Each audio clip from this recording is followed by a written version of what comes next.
سیاست کے حوالے سے جرائم کرنا اینڈ ادر کرائمس، یہ ساری اس کی ٹائپس ہیں. اور مینلی جو ہے وہ کرائمس کی کازز اور کرائمس کی پریونشن اور کرمنلس کی ریہیبلیٹیشن ان کا مین جو ہے وہ کام ہوتا ہے. اس کے بعد آ جائیں آپ اگلے topic per. What ever the type of crime and what ever the reason of crime, جو بھی وجہ ہو، جو بھی ٹائپ ہو، سائیکو تھراپیز یا جو علاج ہوتا ہے نفسیاتی سائیکولوجیکل ٹریٹمنٹ جو ہوتا ہے وہ ان کرمنلز کا بہت ضروری ہوتا ہے. ادروائز جو ہے وہ ایک بیسری ایک ماہر نفسیات ہے، کریکشنل سائیکولوجسٹ تھا، جس نے ایک سلوگن بنایا تھا، hate crime not the criminals, کہ آپ جرم سے نفرت کریں، مجرم سے نہیں. اور پھر یہ کہ اس کی جو سیلف رسپیکٹ یا سیلف اسٹیم کو اتنا ہرٹ نہ کیا جائے کہ وہ جو ہے وہ پہلے سے بھی بڑا کرمنل بن جائے جیل میں رہنے کے بعد. انفارچونیٹلی ہمارے ملک کی جیلوں میں جو انوائرمنٹ ہے وہ ایسا ہی ہے، وہاں پر جو ہے وہ سیلف رسپیکٹ رہنے ہی نہیں دی جاتی اور ان کو بہت بری طرح سے ٹریٹ کیا جاتا ہے، ٹارچر بھی ایون کیا جاتا ہے، جس کی وجہ سے اکثر جو ہے وہ چھوٹے موٹے جرم پر قید جو شخص جب جیل سے نکلتا ہے تو وہ ایک بڑا مجرم بن کے ہی نکل رہا ہوتا ہے. لیکن یہ کریکشنل سائیکالوجی کے جو ایمز ہیں ان کے بہت اگینسٹ ہے.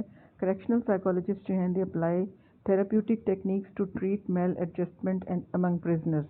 جو جیل میں رہنے والے لوگ ہوتے ہیں ظاہر ہے وہ ایک ایسے ماحول میں رہ رہے ہوتے ہیں جہاں ایڈجسٹ کرنا بڑا مشکل ہوتا ہے، تو وہ ان کے لیے ایسی ٹیکنیکس اپلائی کرتے ہیں، ان کو ایسے طریقے سکھاتے ہیں جس میں ان میں پیشنس یا برداشت بھی آتی ہے اور وہ اپنے جیل والے ماحول میں ایڈجسٹ کرنا بھی سیکھتے ہیں اور بعد میں بھی. اور اگر کسی کو کوئی ایموشنل یا سائیکولوجیکل پرابلمز ہیں تو سائیکو تھراپیز کے ذریعے ان کا علاج کیا جاتا ہے تاکہ وہ جو ہے وہاں ایڈجسٹ کر سکیں اور باہر نکلیں تو وہ اچھے سٹیزن ثابت ہو سکیں. Next branch of psychology is guidance and counselling. When the individual comes into this world, he learns to adapt to society with maturity and exposure to environment. ہم اس دنیا میں رہتے ہیں، ہمارا انوائرمنٹ جو ہے وہ چینج ہوتا رہتا ہے، لائف میں بہت ساری چینجز آتی ہیں. آپ اسکول میں تھے، اسکول سے کالج میں آئے، کالج سے آپ نے ایف اے کیا، ایف اے کے بعد اب اے ٹی پی میں آئے تو آپ کا سسٹم آف ایجوکیشن ایک دم ڈفرینٹ ہو گیا ہے. اب آپ لوگوں کی سارا میڈیم انگلش ہو گیا ہے، اب آپ کا جو ہے سیمسٹر سسٹم آ گیا، تو آپ لوگوں کو کافی مشکل ڈیفینیٹلی پیش آ رہی ہوگی. آپ لوگ جو ہیں وہ ایڈجسٹ نہیں کر پا رہے. اور جب ہم سب نے مس سمیرا، میں اور مس شاہینہ، ہم نے آپ کو فارمز دیے تھے سبجیکٹ سلیکشن کے لیے، تو بچے بہت کنفیوزڈ تھے کہ یہ اس میں ہمیں کیا پڑھایا جائے گا، اردو میں کیوں نہیں ہے اور انگلش میں کیوں ہے. تو یہ ایک ایسی سٹیج تھی، اس سے پہلے آپ ایڈجسٹ کرتے رہے، آپ نے ایف اے میں بھی اپنی مرضی سے سبجیکٹ لے لیے، پڑھ لیا، ایف ایس سی میں بھی آپ نے مینیج کر لیا. However it is not always easy to be successful in different fields of life. It may be due to many factors. آپ ضروری نہیں کہ ہر زندگی کے فیز میں ایڈجسٹ کر جائیں. جب بھی پرابلم آپ کی ایبلٹی سے بڑھ کر ہو جاتا ہے تو آپ اس میں نہیں ایڈجسٹ کر سکتے، آپ کی سمجھ میں نہیں آتی ہے، آپ کنفیوزڈ ہوتے ہیں، آپ کو ہیلپ چاہیے ہوتی ہے کسی بھی اور شخص کی. کس کی چاہیے ہوتی ہے؟ ایسا شخص جو کہ آپ سے ایبلٹی میں اور آپ سے ایج میں زیادہ ہو اور آپ کو وہ گائیڈ کر سکے. تو the branch of psychology that helps ordinary people to tackle their everyday problems is called counseling psychology. تو عام انسان جو کہ اپنی زندگی کے ایوری ڈے کے پرابلمس کو جب سالو نہیں کر سکتے تو یہ نفسیات کی جو برانچ ہے یہ عمل میں آتی ہے. Every normal person at different stages of life encounter social, emotional, educational and other adjustment problems. جیسے مثال آپ کو میں نے آپ لوگوں کی ہی دی ہے کہ at present you are facing problem related to your education, اور اس میں آپ کو ایڈجسٹ ہونے میں بھی مشکل پیش آ رہی ہے. اور ایک اور پرابلم یہ ہو گیا کہ جیسے ہی آپ کا سیشن سٹارٹ ہوا ہے آپ کی آن لائن کلاسز شروع ہو گئی ہیں. اب آن لائن کلاسز میں مجھے نہیں پتا کہ کتنے لوگ جو ہیں ان کو فائدہ ہو رہا ہے. بہرحال کوشش کریں کہ اس کو ایڈجسٹ کرنے کی اور سمجھنے کی، کیونکہ یہی اب آپ لوگوں نے کرنا ہے، یہی آپ لوگوں کا سلیبس ہے اور اسی کو ہی آپ نے آگے لے کر چلنا ہے. تو بہرحال ہم ہیں ٹیچر سارے آپ کی ہیلپ کے لیے موجود ہیں، آپ گائیڈنس ہم سے لے سکتے ہیں. In such matters, help is sought from those who have the expertise to resolve their such complications. اب آپ ایک دوسرے سے پوچھ کر نہیں اپنے پرابلم کو سالو کر سکتے. جتنا انویئر آپ ہیں اتنی ہی آپ کی فرینڈ بھی ہے, اسے بھی نہیں پتہ کیا چیز ہے. اس لیے آپ ٹیچرز کے پاس آتے ہیں. ٹیچرز آپ کو گائیڈ کرتے ہیں کیونکہ ان کا ایکسپوجر بھی ہے, ان کو نو ہاؤ بھی ہے. وہ آپ کو بتاتے ہیں کہ اس سے آپ کس طریقے سے ہینڈل کریں گے تو آپ جو ہے وہ کامیاب ہو جائیں گے. تو یہ جو ہے یہ گائیڈنس اینڈ کاؤنسلنگ سائیکالوجی کہلاتی ہے, جس میں ایوری ڈے لائف کے جو پرابلمز ہوتے ہیں, چاہے وہ ایموشنل ہیں, ایجوکیشنل ہیں, یا آپ کی ایڈجسٹمنٹ کے حوالے سے ہیں, ان کو سالو کرنے کی کوشش کی جاتی ہے. یہیں پر ہی ایک اور چیز ہے, دیٹ از کالڈ گائیڈنس, جس کو ہم رہنمائی کہتے ہیں. Guidance refers to the process of extending help to normal people under some guidance institute so that they are able to see their potential as well as realize how they can develop it effectively. اب یہ guidance clinics ہوتے ہیں جہاں پر جو لوگ آتے ہیں رہنمائی لینے کے لیے, انہیں یہ بتایا جاتا ہے کہ آپ کے اندر کیا کیا صلاحیتیں ہیں, کیا کیا پوٹینشیل ہے, اور پھر وہ ان کو اس طرح کی اپرچونیٹیز دی جاتی ہیں کہ وہ اپنے پوٹینشیلس کو انڈرسٹینڈ کریں, ریئلائز کریں اور اس کو بہتر بنا سکیں. تو کاؤنسلنگ جو ہے, when a normal person is unable to solve his problems on his own, آپ اپنی طور پر اپنے مسئلوں کو حل نہیں کر سکتے, he consults a counselor. اور کاؤنسلر جو ہے, the counselor directly helps him his clients in such a way that he is able to adapt to his circumstances on his own. اب اس میں یہ ہوتا ہے کہ اسپون فیڈنگ نہیں ہوتی کہ جی آپ کو سارا کچھ کر کے دے دیا جائے اور آپ جو ہے اس کو اپلائی کر لیں. وہ آپ کو ایک طریقہ بتا دیتے ہیں کہ آپ نے ایسے کرنا ہے, اور اس کے بعد جو ہے وہ آپ نے اپنے ماحول میں اپنے آپ کو ایڈجسٹ خود کرنا ہے. ہم ہر وقت آپ کے ساتھ ہر جگہ نہیں ہوں گے. اب کاؤنسلنگ یا گائیڈنس دونوں کے جو آبجیکٹیوز ہیں, مقصد کیا ہے ان کا, کہ سیلف کانفیڈنس دینا. جو بھی پرابلم اورینٹڈ آیا ہے آپ کے پاس, پرابلم میں گھرا ہوا شخص, اس کو کانفیڈنس اس کا مینٹین کرنا. سیلف ایفیکیسی, سیلف ایفیکیسی کہتے ہیں اپنے, جسے ہم کہتے ہیں سیلف سفیشینٹ, اپنے اوپر بھروسہ کرنے والا, خود اپنے اوپر اپنا کام کر سکنا. سیلف ریئلائزیشن, اپنی صلاحیتوں کو, اپنی ایبلٹیز کو پہچاننا. اڈیپٹیشن ٹو دا انوائرمنٹ, یہ بہت امپورٹنٹ ایبلٹی ہے کہ دو طریقے ہوتے ہیں انوائرمنٹ میں اڈیپٹ کرنے کے, یا تو آپ اپنے آپ کو چینج کر لیں یا پھر اپنے انوائرمنٹ کو چینج کر لیں. تو انوائرمنٹ کو چینج کرنا کوئی ایزی ٹاسک نہیں ہوتا, تو اپنے اندر چینج ہم بہت ایزیلی لا سکتے ہیں. تو اڈیپٹیشن جن لوگوں میں, in fact adaptation is synonymous to intelligence. وہ لوگ جو کہ انٹیلیجنٹ ہوتے ہیں وہ اڈیپٹ کر جاتے ہیں ہر جگہ پر. وہ لوگ جو ریجڈ ہوتے ہیں, اڈیپٹیشن ان کی مشکل ہوتی ہے, وہ چاہتے ہیں کہ لوگ چینج ہو جائیں, ہم نہ ہوں, تو وہ ہمیشہ مشکل میں رہتے ہیں. تو اس لیے آپ being a human beings and being students of psychology, you should have to adopt the characteristic or ability of adaptation. یعنی جس کو ہم کہتے ہیں نا ڈھل جانا, ایڈجسٹ کر لینا. ایڈجسٹمنٹ اور ایڈیپٹیشن جو ہے یہ بہت ضروری ہے, ورنہ سائیکولوجیکل ڈس آرڈرز, سائیکولوجیکل ڈیفیکلٹیز اور مسائل جو ہیں وہ ہمیں ہمیشہ درپیش رہتے ہیں. پھر جی ایک اور ان کا جو رول ہے وہ ہے کنٹرول اوور سائیکولوجیکل کمپلیکسز. جو کوئی انسان جو ہے وہ اس کے اندر جو صلاحیت ہے اس کو پہچانتا نہیں ہے, تو وہ سمجھتا ہے کہ میں انفیریئر ہوں, میرے اندر جو ہے وہ خامیاں پائی جاتی ہیں, یعنی جس کو سادہ لفظوں میں احساس کمتری کہتے ہیں. اس کو وہ کنٹرول کرنے میں ہیلپ کرتے ہیں یہ لوگ. ان کا گول ہوتا ہے ٹریننگ ان ہینڈلنگ پرابلمس. جو بھی پرابلم ہے, اب پرابلم جب کوئی لائف میں آ جاتا ہے تو اس میں اگر آپ ہاتھ پیر چھوڑ دیں گے تو وہ کبھی بھی سالو نہیں ہو سکتا. اگر آپ کنفیوز ہو جائیں گے, آپ گھبرا جائیں گے, تو وہ آپ کا سالو نہیں ہوگا. تو طریقہ اس کا یہی ہوتا ہے کہ آپ ٹھنڈے دل و دماغ سے گہری سانس لیں کہ آپ کی برین تک آکسیجن جائے اچھی طرح. بہت 2-3 گہری سانس لیں, اس سے یہ ہوتا ہے کہ بہت آپ کی کنسنٹریشن ایبلٹی بڑھتی ہے. اس کے بعد آپ یہ دیکھیں کہ اس کو سالو کرنا کیسے ہے, ہو بھی سکتا ہے یا نہیں ہو سکتا, کیا ہم نے اس کو فیس کرنا ہے یا ہم نے اس کو مس کرنا ہے یا چھوڑ دینا ہے یا اس کو اوائڈ کرنا ہے. تو بہرحال وہ طریقہ جس سے آپ اپنے پرابلمس کو ہینڈل کر سکتے ہیں وہ سکھانا ان کا آبجیکٹیو ہے. Elimination of پریجوڈسز. پریجوڈس کہتے ہیں تعصب کو, یعنی پہلے سے ہی کسی کے بارے میں کچھ سوچ لینا کہ یہ اچھا ہوگا یا یہ برا ہوگا. تو پریجوڈس جو ہے یہ ہماری ترقی کی راہ میں بڑا رول اس کا نگیٹو ہوتا ہے، تو اس لیے اس کو ختم کرنا. اور ایک اچھا جو کاؤنسلر ہوتا ہے وہ پریجوڈسڈ نہیں ہوتا، کسی کے پسند ناپسند کی بنیاد پر مشورہ نہیں دیتا، بلکہ انسان کو ایز اے ہیومن بینگ لیتا ہے.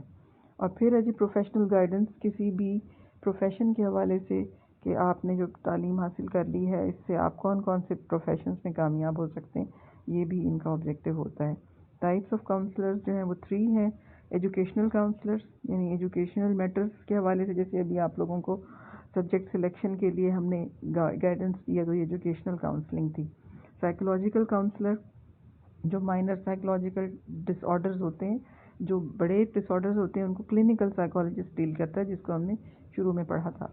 سائیکولوجیکل کاؤنسلر وہ ہوتا ہے جو کہ جیسے ہوتے ہیں نا ڈاکٹرز ہوتے ہیں، ایک ہم کہتے ہیں اسپیشلسٹ ڈاکٹر ہے جو کہ ہارٹ اسپیشلسٹ ہے، وہ ہارٹ کے ڈس آرڈرز کو ڈیل کرتا ہے. ایک ہوتا ہے جی پی جس کو جنرل فزیشین کہتے ہیں، وہ ہر طرح کی بیماریاں جو ہیں ان کے بارے میں اس کو نالج ہوتی ہے. تو کاؤنسلرز جو ہیں یہ سائیکولوجیکل کاؤنسلر جو ہیں یہ مائنر سائیکولوجیکل ایموشنل اور ایڈجسٹمنٹ کے جو مسائل ہیں ان کو کاؤنسل کرتے ہیں. اور سوشل کاؤنسلر جو سوشل لائف کے حوالے سے کاؤنسلنگ دیتے ہیں، تو ان کو ہم سوشل کاؤنسلر کا نام دیتے ہیں.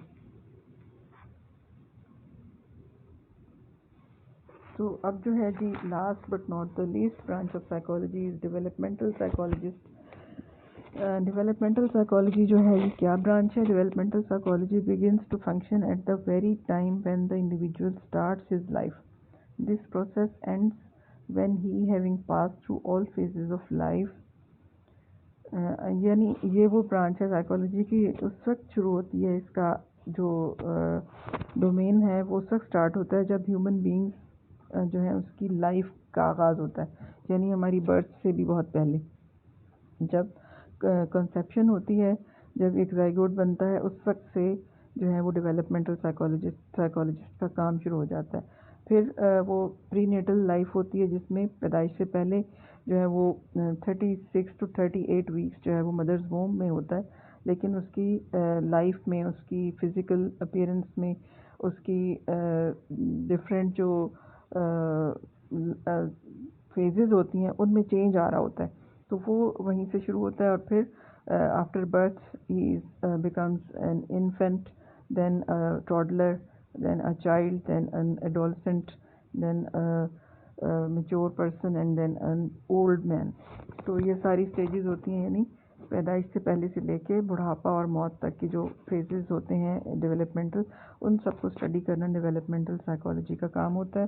To study the changes taking place during development there are separate branches of psychology for every phase of life. جیسے چائلڈ سائیکالوجی، چھوٹے بچے جو کہ یوزلی ایڈولسنس سے پہلے، نوجوانی سے پہلے تک کا جو زمانہ ہوتا ہے، about at the age of 11 to 12 years, پیدائش کے بعد سے لے کے 12 سال تک کا انڈیویجول جو ہے چائلڈ ہوتا ہے، 10 سے 12 سال. پھر ایڈولسنس، نوجوان جو کہ ایک فلی فنکشننگ انڈیویجول ہوتا ہے، وہاں سے لے کر ایڈلٹس تک، ادھیڑ عمری تک کا زمانہ. پھر adult psychology and psychology of ageing, یہ سارے جو ہیں یہ اس کے فیلڈز ہوتے ہیں، اور اس کو پھر مزید سب ٹائپس میں تقسیم کیا جاتا ہے. تو بہرحال اس کے بارے میں یہ کہ آپ اس کی ڈیفینیشن اور فیو فیزز آف ڈیولپمنٹ جو ہے یہ آپ کے لیے سفیشینٹ ہوگا. تو اب یہ ہے کہ ہمارا پہلا ٹاپک جو آپ کے کورس آؤٹ لائن میں تھا انڈرسٹینڈنگ سائیکالوجی، جس میں نیچر آف سائیکالوجی یعنی ڈیفینیشنز آف سائیکالوجی آ گیا، اور ساتھ ہی application of psychology, different fields of psychology, وہ آپ لوگوں نے پڑھ لیا ہے. اور اس میں ایک چیز جو ہے وہ ہے historical back ground of psychology, وہ آپ کی اس بک میں نہیں ہے، تو اس وجہ سے وہ میں نے آپ کو ابھی نہیں دیا اس کا. جب اب انشاءاللہ کالج کھل جائے گا تو پھر اس کے نوٹس جو ہیں وہ آپ کو دے دیں گے تاکہ آپ اس کو پڑھ سکیں. تو وہ یعنی اس میں سے اسکپ ہو گیا. تو یہ اب ہمارا ایک پہلا ٹاپک ختم ہو گیا ہے. نیکسٹ جو آپ کی کورس آؤٹ لائن میں ہوگا وہ ہے میتھڈز آف سائیکالوجی. تو نیکسٹ ویک میں انشاءاللہ ہم یہ ٹاپک سٹارٹ کریں گے، اور انشاءاللہ جو ہے وہ ٹچ رہیں گے. آپ لوگوں نے چینل جو ہمارا یوٹیوب کا چینل ہے، جب میں لنک آپ کو بھیجوں گی تو چینل ہی وہی کھلے گا، psychology D M R college. اس کو سبسکرائب ضرور کرنا ہے آپ نے. سبسکرائب کر لیں گے، اس کے بعد لیکچر آپ سن لیں گے تو آپ نے کمنٹ سیکشن میں جو ہے وہ بتانا ہے کہ آپ کا رول نمبر کیا ہے، تاکہ ہمیں پتہ چلے کہ آپ کی اٹینڈنس ہو گئی ہے یا نہیں. تو this is all about the last lecture of this week. تو ٹل دین اللہ حافظ، ٹیک کیئر. نیکسٹ لیکچر میں نیکسٹ ویک میں انشاءاللہ پھر ملتے ہیں.